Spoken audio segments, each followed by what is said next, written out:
So I'll make a brief comment that right now we are starting into our breakout. So please take a look at the program and figure out where you would like to be. We obviously are going to have another session in just a moment.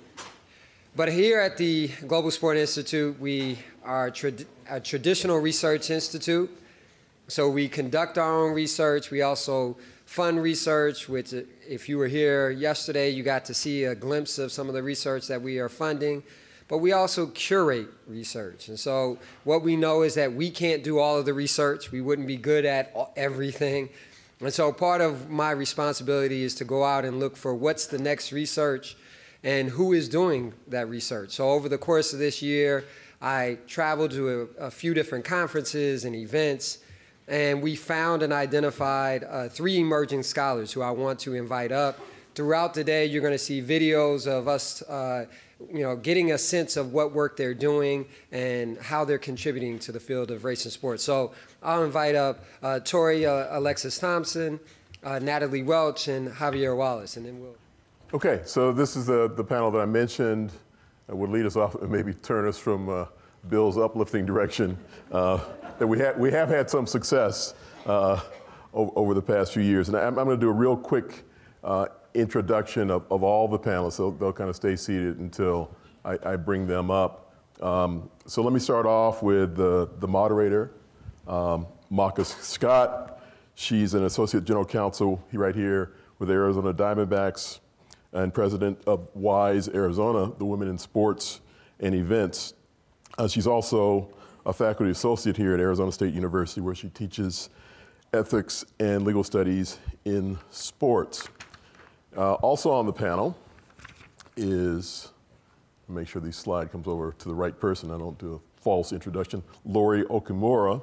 She's the chair of the board of USA Volleyball. For those of you that aren't into the Olympic world, this is the enterprise that fields the Olympic volleyball teams, beach, indoor, and sitting, and global competitions as well. She is the first Asian American woman to lead USA Volleyball and probably any NGB. So as I said, to take a close look at people getting to the top, she's been involved in a number of sports marketing positions, and also somebody had to do it. She's been in the leadership at the University of Southern California as well. Next is Troy Vincent. Troy is currently the Executive Vice President of Football Operations at the National Football League. He won't mention it, but he had a 15-year career in the NFL, largely with the Eagles, originally drafted by the Miami Dolphins. He also served as president of the NFL Players Association, so having leadership positions on both sides, and deeply engaged in a number of civic issues focused on improving the world. Next is Renée Tirado. She is the Chief Diversity and Inclusion Officer for MLB, MLB Advanced Media, and the MLB Network. She's the first female chief at Major League Baseball. She's a lawyer who has had a number of positions in and out of sport, including work with the United States Tennis Association. And finally, Jeffrey Orridge, longtime friend. His bio doesn't do justice to the many positions he's held in sports over the years, in basketball, sports apparel companies. In this context, though, and I don't know how many people are aware of the heights that we have reached. I mean, he was the commissioner of the Canadian Football League, and in many ways, the highest ranking person of color in sport in North America. So let me bring all the panelists up, and Maacah will take you through the conversation.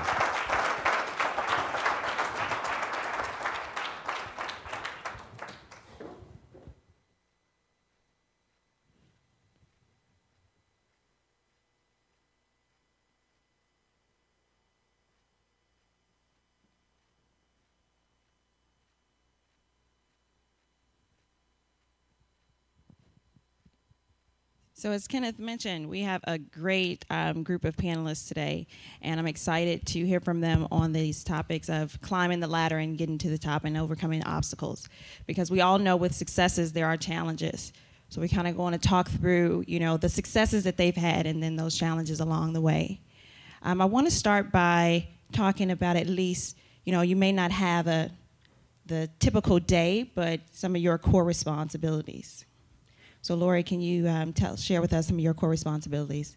Sure. So for USA Volleyball, as Ken mentioned, we are the national governing body for Olympic and Paralympic beach volleyball, indoor volleyball, sitting volleyball in the Paralympics, and now, this may sound a little funny, snow volleyball and beach paravolley. I kid you not, our U.S. teams right now are competing in a snow volleyball event in Austria. They're winning. It's a real thing, I promise you. But for me, the position with USA Volleyball is actually, some people are surprised to find out, voluntary.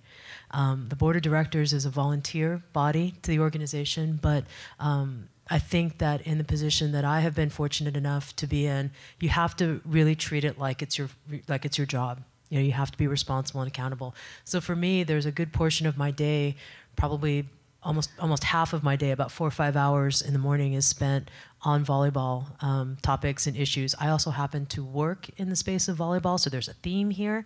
And my interaction is mostly with the consumer marketplace. So for a day for me is split. It's not a traditional 9 to 5. I was joking earlier that because I deal a lot with international sport, through sporting goods manufacturing and such, that there will be times that I have to take a call and it's, pretty early in the morning my time, and they keep, putting, Miss Okimura, why is your video not enabled? Well, because I'm in my pajamas and it's 12 a.m. My video will not be enabled for this call. So my day is an odd collection of hours, but it's not unlike anybody else's day. You get things done in the time you need to get it done, and there it is. And over to Jeff, the Canadian-American, or American-Canadian. Which one comes first? Well, you know what? I think I'm in a unique position because being an American and Canadian, I can be both arrogant and apologetic at the same time. But no, I'm an American by birth, and some would argue a Canadian by choice. I think one of the things that I most appreciate now about where I am, being a consultant and having my own company in the last couple of months, is that I can be open to everything and attached to nothing, right? So I'm doing the same thing similarly that I was doing as commissioner of the CFL or running global sports marketing for Reebok or any number of jobs, being able to look into and assist in problem solving for whatever client I have. So even when I was in-house working for an organization, I still had clients, and there were challenges every day that you just have to find solutions for. Understood. Renee, typical day or core responsibilities, if you can't find that typical day. Well, I'm not as interesting as you, right? Because I'm just from Brooklyn. Sorry. There's always one, so you gotta work it. And I'm Latina, so that could add a whole other layer of baggage, but we won't go into that. My typical day, so as mentioned, I'm the Chief Diversity and Inclusion Officer for the 3 entities with Major League Baseball, but I also serve to support the 30 clubs that we have with their diversity and inclusion agenda. A typical day is not typical. We have a ton of programming at any given time that we're running and managing, making sure the wheels stay on the bus. But we also are responsible for the supplier diversity program at Major League Baseball. We've been doing this for over 20 years to the tune of $2 billion in investment that continues to grow. And I manage the staff. I am not a party of one. Everyone sees me, but I have a team, a great team back home that supports the agenda as well. And we focus on talent, community engagement, positioning the brand of MLB as a sport and entertainment of choice for all people, no matter what they look like. So it's ongoing. So you do have the emails, you have the conversations, a lot of relationship building, a lot of making sure that we're delivering on the promises, but also managing the metrics of what we do. We can institute programs ad nauseum, but if there's nothing to show at the end of the day around this, it doesn't make sense. So a lot of our day is also like, how are we doing? And where do we have to tweak and improve upon? So it always changes, but it's always a lot of fun. That's great. Yes, Troy, we're down to you. And I'm very similar to Renee. I'll just start with core responsibilities is I have an opportunity to work with the player that's past, present, and future. The game, which is everything that is associated with the game. Officiating. Yeah, we just passed a replay proposal. Thank God. And then there's club services, club support. So I don't have my typical day is logging around that 75-pound book bag with documents, 3-ring binder, computer, because my conversation can go from talking to a prospect's parents about the invite to the NFL draft, to diversity and inclusion topics, to what are we going to do in China, playing a game in China, to what's our next social responsibility activation, to just, okay, who's the next hire? From a coach to football personnel, working on a ton of different initiatives. So my day, though I try to have structure around it, depending on who's on the other end of the phone, it's a conversation, it is relationship management, it's making sure everyone feels like their opinion matters. There's an inclusive process in everything that we do. So that's my typical day. Okay, so what I've heard is no typical day. No typical day. And thank you for joining us and sticking around after the league meetings. So Jeff, I'm going to bounce around a little bit. Please tell me about some of the leadership principles you kind of live by that you think have contributed to your success. I think all of us would say that none of us got to wherever we are by virtue of ourselves, right? We've all had support. We've had mentors. My first mentors were my parents. So I've got to say that I probably had a head start because they focused on education and they emphasized excellence. So I think it was that foundation and that background that basically had me focus on IQ, EQ, and what I call AQ, right? So we know about, IQ, learning as much as you can about not just the subject matter that you're interested in, but also learning about yourself and what suits you.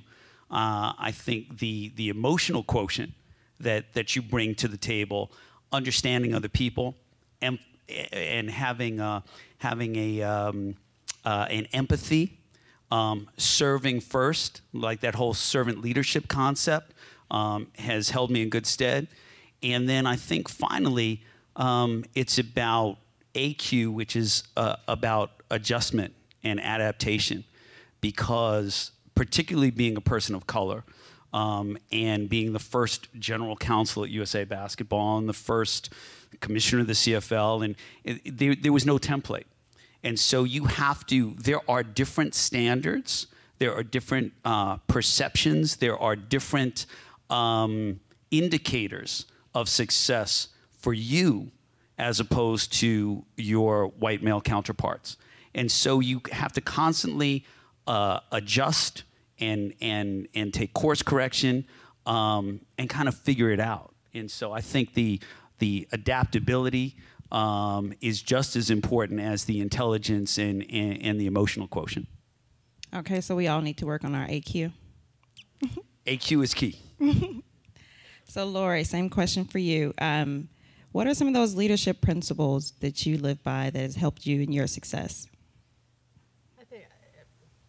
I think with everything that Jeffrey touched on, I would also add communication. So I was early on in my career headed down a journalism, sports media path, right? And so learning how to communicate your message, I think, is as important as the message itself, right? To get people to listen to what you have to say and absorb it and understand it. I think in terms of leadership, you have to also have a conversation about loyalty, loyalty to a cause, loyalty to your company, loyalty to your brand. And then I think it's also part of the discussion should also be being proactive, Where are there opportunities? I always say to, whether it's student athletes or business students that I'm lucky enough to interact with, is you have to make an opportunity for yourself before you can help make an opportunity for someone else. Right? And part of creating that opportunity is, learning as much as you can about the subject matter that you're going to be, in charge of or, be part of the discussion of. But then again, I always go back to communicating that. You can lead people, but if they don't understand what you're saying, or if they don't, resonate, your message doesn't resonate with them because you haven't communicated it properly, then it's really not as effective, at all, right? So to me, I would add communication to that. Absolutely agree. Renee, do you have some leadership principles that you've kind of lived by that kind of helped you in your success and your growth? Over-deliver every time, every single time. You can't waver on that. Listen more than you speak. That's always been pretty helpful for me because you kind of learn everything you need to know and about the room and the people you're working with if you spend a little bit more time listening. And probably, lastly, never assume you're the smartest person in the room, and keep yourself open to continuing to learn and expand your skill set. There's never really a pinnacle. There's always more to do and more to attain. So if you look at it that way and you keep yourself open to learning, I think you'll actually be on the right track. Other great principles. Troy, what are some? I would build on what Renee's, just being a great listener. For myself personally, I think for the athletes and those that are beyond, just being okay with who you are. My leadership comes from my walk with my Lord and Savior Jesus Christ, and the things that myself and my wife, we value. So that allows me to be comfortable with who I am, where I'm at, and what's going on. Doesn't matter the situation or the topic. It allows me to always come back to a base of, okay, what's being reasonable at all times. Renee mentioned being a great listener and being reasonable. And sometimes in our environment, sometimes you just have to listen so that you can actually hear what the other person is saying, whether you agree or disagree, and not giving body language that you disagree or that you agree with, or there's an assumption that you don't like what you're hearing. But I would just say, from a leadership principle standpoint, just value. What do you value, and staying true to your core values? That was all really great information. Lori, I'm back to you. I know you have an extensive career in volleyball. I want to know kind of how you got your start. Right. So for me, and I love this question because it comes down to participation. Right. So I grew up in Hawaii. Volleyball is the national pastime. And by the way, I still get the question, is Hawaii still part of the United States? And the answer is yes. We have statehood and everything. But for me, it was participating in sport. And I got started at a really young age in volleyball through my grandmother, right, who played until she was 88 years old with a bunch of lady friends. And it was their way to stay connected. Right. And for me, that sort of turned out to be the same. It's my way to be connected. Like most kids, I want to be a volleyball player in college. I want to be a professional athlete. Maybe when you start and you enjoy the sport and you get really into it. But my path took a definite turn in that I was physically unable, through injury, to continue at a certain point. And then you have to ask yourself the question, can you find another way to contribute? Right? Can you find another way to be a part of this, that has consumed your life for all these years? And are there other opportunities that you might be able to make for yourself that you can continue to give back? And it just happened that for me, it's always been in the world of volleyball. I think this opportunity with USA Volleyball to be at the top of our sport is pretty much the end of the cycle for me. I've been in every job that there is to have in volleyball. Coach, player, I made volleyballs, the actual ball. Worked in the sporting goods industry for a long time, ended up in the international side of things. So by being flexible and being willing to try just about any job that there was, it led me to a really good place as far as one particular industry. Whatever industry that is, to be able to see one industry from multiple perspectives, to me has been one of the most valuable experiences. And it all started for me just by playing, just by participating. Right. Thank you for that, Lori. So I want to get into some of the challenges you guys have faced on the way to getting to where you are. And I want to take a couple of questions from the audience, a couple of tough questions I see. Jeff, I'm going to propose this one to you. When will there be a commissioner of color in MLB, NFL, or the NBA?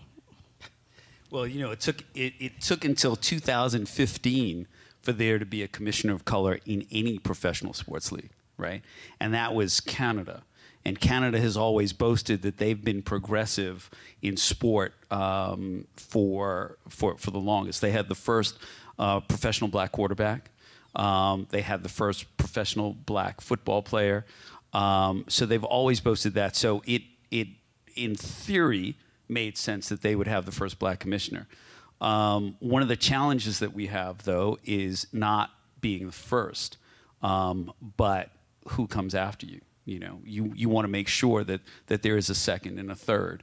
I have no idea. I mean, I think part of the challenge is that there is a structure in place, and many commissioners are kind of homegrown. You know, Adam Silver and I both came into the NBA in 1991, and he was immediately groomed as the successor to David Stern. So he's been in the league for a long time. He has that knowledge and experience and understanding.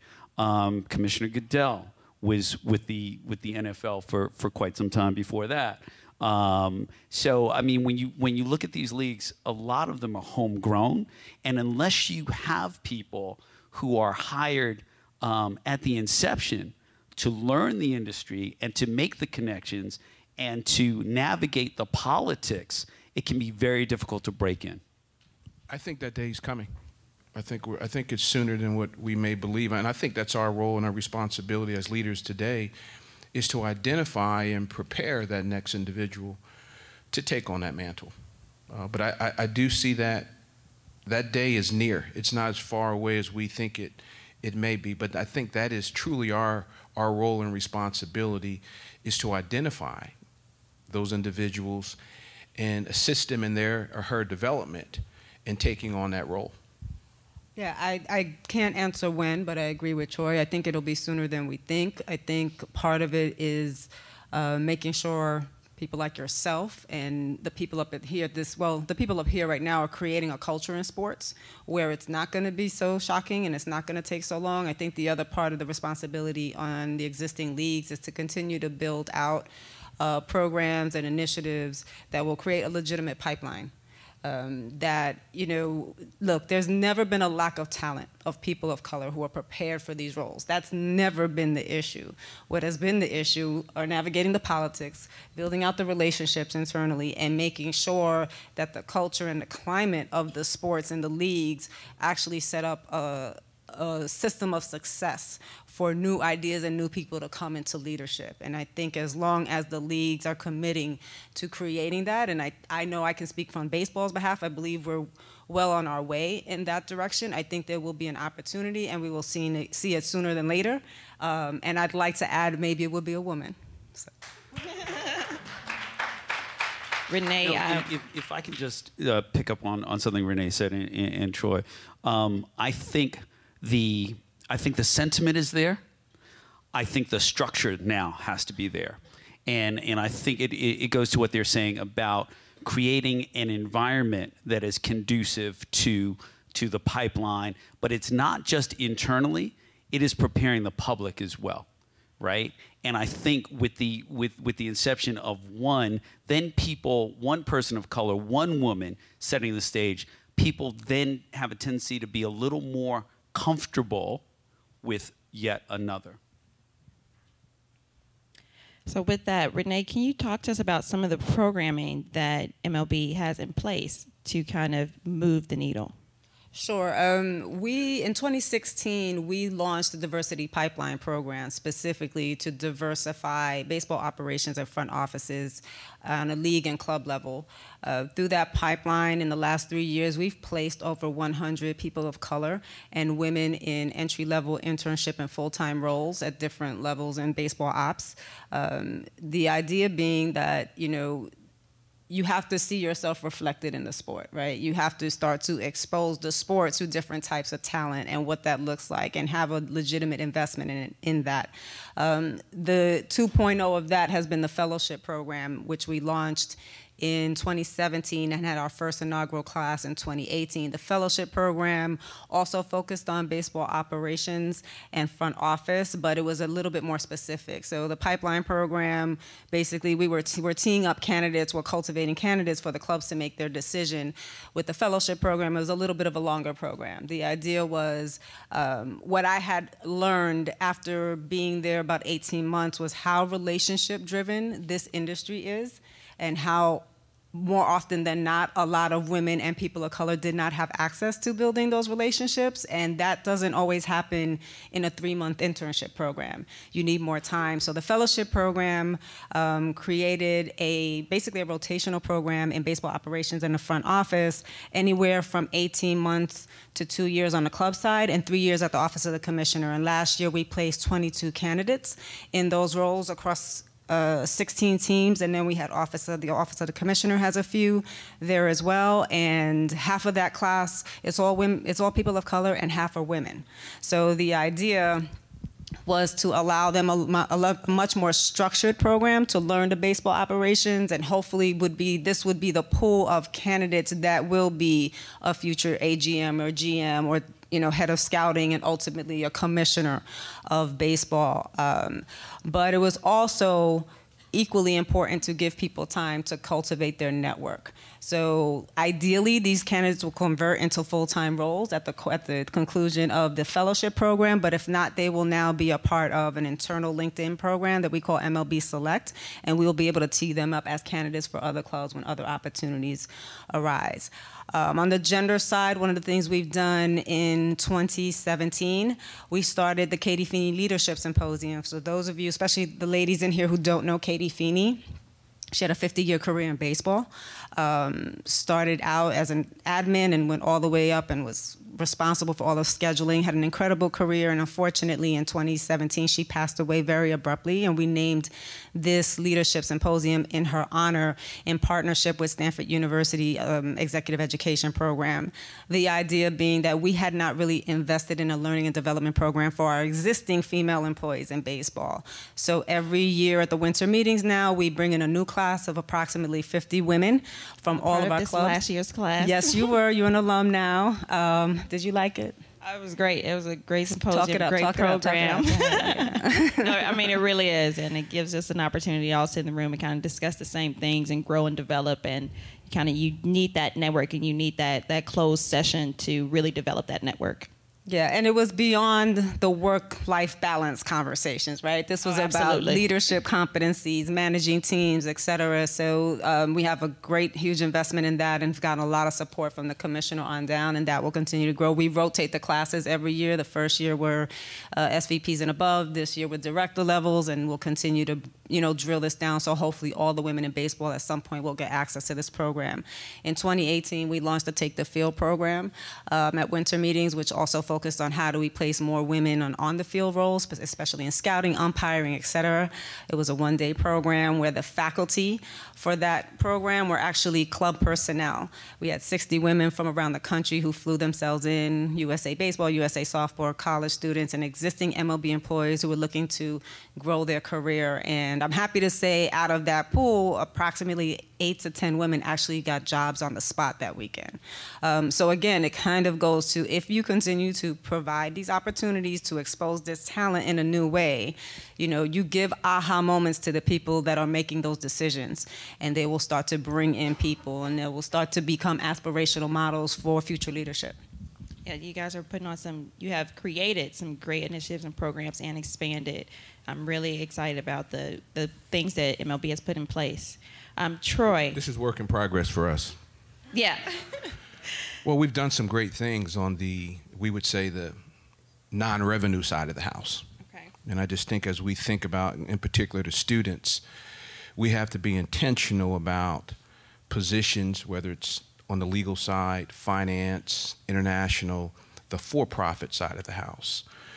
You look at today, we have no people of color at the president's level. You start looking at the heads of marketing. So we have to look at the entire universe. The focus has always been on what we see as fans. That's the coach, that's the general manager, that's the player participation. but we really have to focus on those positions that you don't see publicly, that you typically are not getting quotes from, and be very intentional about the efforts to identify and expose those men and women for those positions on, as we would say, the for-profit side of the house. But we have work to do here in this particular area. And what efforts are you taking to kind of open the door for others? Well, we have programs very similar to the MLB, from coaching, front office, again, focus on the football side of the house. So we have some very strong programs working with the 32 clubs and identifying whether it's young student athletes or those that are outside of the college ranks for many different positions on the football side of the house. That's gender, that is training room, that is strength coaches. We have some very comprehensive programs in that arena. Where we really need work on is that president, the operation side, on the side of the house where the revenues generated, the partnerships are generated. We have some work there, and the commissioner has committed. We talked about that this previous week at the owners meeting, that we have to make intentional efforts, and the clubs have to be all part of making sure that we address what everybody wants, and that's full inclusion. And I think as long as you're having those conversations, you're headed in the right direction, right? So maybe you don't have all the programs in place yet on the operations side, but as long as you recognize that there's an issue, that there's something we should be doing, then you're headed in the right direction. So I'm going to respectfully disagree with that. Okay. I think because we've been having these conversations for decades. I think there's now a point, and I think so how do you think we move the needle? I think we're all here now, right? Like you start hiring people to kind of implement programs. You have internal champions of these type of agendas that are bringing these topics to the table. But until we start to formalize these conversations or actually put some actual substance to the conversations, I think we're just going to be here again in 10, 15 years waiting for the first GM or, head of, NFL based president of ops, being someone that's not of a certain demographic every single time. So I think it's great. I'm not discounting that, but we have to ramp up on this because this is getting a little exhausting. Yeah. Well, you get past not just the conversation. The programs are one thing, but we gotta address it's the networking. All of these things matter when it comes into people hiring. You hire who you're comfortable with. Right, it's the biases. Yes. It's managing the biases, but it's also creating a culture that's ready for that person. So it's not, you're right, you're absolutely right. It's not just creating the programs, because we have the talent. That's not the issue. It's how do we also, at the same time, it's a sandwich approach. How are we going to create a culture that allows this talent to thrive fairly, equitably, forget fairly, just equitably. Because that's the thing. So again, conversations are great. We've been hearing these conversations for years, and now what? What are we going to do substantively? That kind of brings us to, Lori, you have mentioned an obstacle you've gone through, kind of making your way up, and I would like for you to share one of the many stories that you have. And challenges and kind of related to what Renee's saying about making sure first you have a culture. So after you get these programs in place and put these people inside of these organizations, that you create a culture where they can thrive and that they want to be in. So just give us an example of, some bad culture. So the culture point cannot be underscored enough. I mean, it is, to Renee's point, it is the onboarding process, right, can be as important as getting a point to the conversation where, okay, now we're going to give me a name, right? Give me a name, and now we're going to start, putting some action behind it. So, I think one of the greatest obstacles when I came toward the end of most recently in my career, and when I became the president of USA Volleyball, the chairman of the board, there was an interesting moment. So at first, it wasn't necessarily something I planned to highlight, that I was the first Asian American to hold this type of a position, right? In our sport of volleyball, you know, Japan in particular plays a pretty big role in the origins, you know, of our sport. And so from that standpoint, you could look at it and that's a benefit, that somebody who is Japanese, you know, I'm also a little bit Hawaiian and I come from, you know, the United States, right? But all those things put together in our sport could seem somewhat attractive, or at least a positive. The first words, and this was just ironically, this was just down the street where we had our big annual meeting, and becoming, you know, being a part of this organization and being in this position was not something that I aspired to. It wasn't something that was in my career path, right? It came about somewhat accidentally, in fact, you know, to be honest. And just down the street 5 years ago, the moment after I was elected to be in this position, one of my predecessors walked up to me. He'd been, you know, somewhat the godfather of our world, and said immediately, in a joking fashion, but still, you know, quite seriously, "Well, it looks like we're going to have to change the furniture in the boardroom because now we have an Oriental chair." You know, I will tell you that my reaction to that, and we had a little bit of a discussion, you know, before the panel.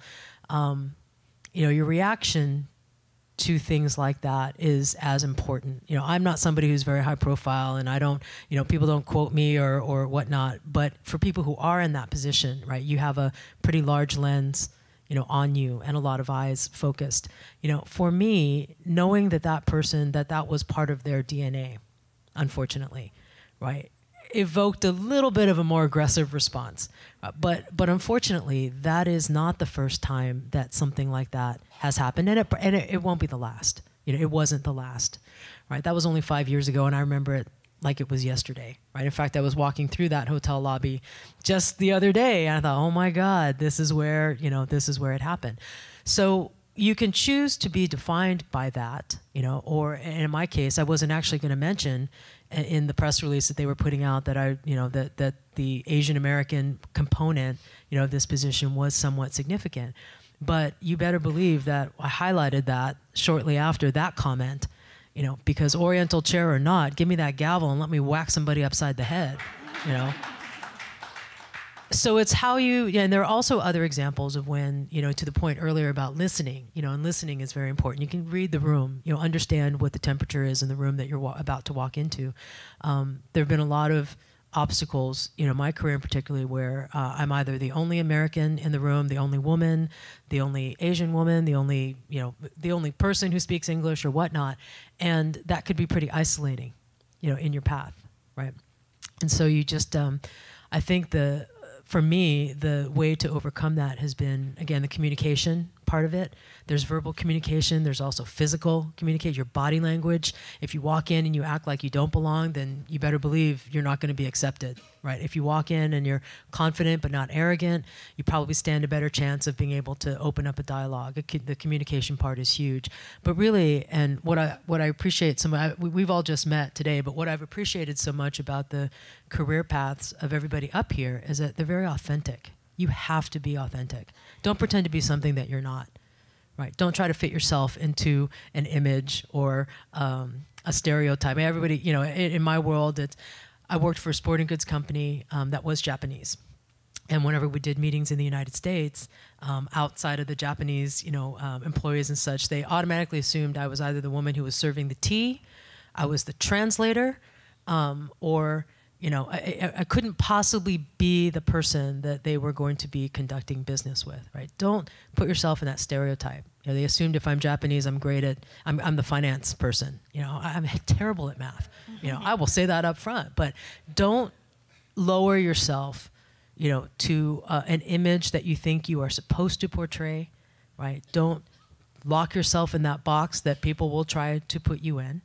And your reaction to some of these things, which we talked a little bit about, would be on a case-by-case basis. You really do have to take the temperature of the room that you're in before you can decide how to approach it. When we're talking about race or gender or socioeconomic, any absolutely component, agree. You know. Thanks, Lori. When we talked about that earlier, you know, the first thing that came to my mind was we all have that moment. we all will be faced with that moment of what are you going to do when that occurrence or that experience happens. And it's one thing about being a chair in the room or having a seat at the table. There's another thing when you're an armless chair. I want you to think about that. Because you can have a seat at the table, but if you're not willing to be intentional about your position, you actually do a disservice to your people, to your coworkers, and the folks that are behind you. If you allow some of these things to happen or experiences to happen and you don't, and you're not addressing it, I always say your silence implies that you're okay with it. And we've all had those moments. And there are ramifications if not handled properly, if they're not addressed properly.